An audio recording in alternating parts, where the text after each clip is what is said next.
This is Devin, and thank you so much for joining with me today. And as promised, we're going to talk about love and Kabbalah and relationships and how to have better of all of the above. And if you're new here, you can totally do it. And I'm going to give you tips that are basically based in spirituality, for lack of a better description. We'll call them spiritual secrets. So we've received a whole slew of questions based upon sort of my first webinar last week. And so here we go. Question number one comes to us from Annie, who writes, context: I'm 67 and relishing the solitude of being single after 45 years lived as a married woman and mother. My primary partner right now feels like my own deep self and my creative work. Do you believe true fulfillment can be experienced outside of a primary intimate relationship?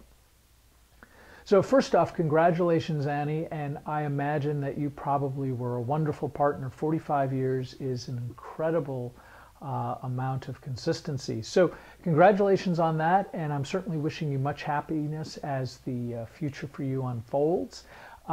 It just sounds like you're sort of like in an assessment of life after having sort of like probably identifying yourself as a mom and as a wife, as well as just being your own fantastic self. So of course you can find fulfillment, and it can totally be meaningful. You know, you mentioned your creative work, and what I might suggest is, and this is a Kabbalistic principle, is that you want to infuse your intention into something to kind of make it alive. And I would argue that a lot of the fulfillment that we feel comes in servicing of others, which I'm sure, again, as a wife and mother, you know an awful lot about. But I'm not talking about necessarily creating for others, but what I am talking about is having an intention of what your art and your creative process will do for other people once they find it.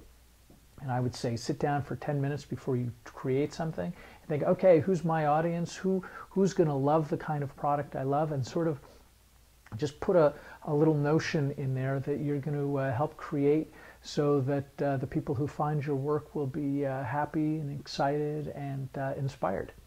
Anyway, that's what I got for right now, and I hope you stick with us in the future. And again, more tips and news and information is going to be at devingallaudet.com. It's probably going to be somewhere straight below there.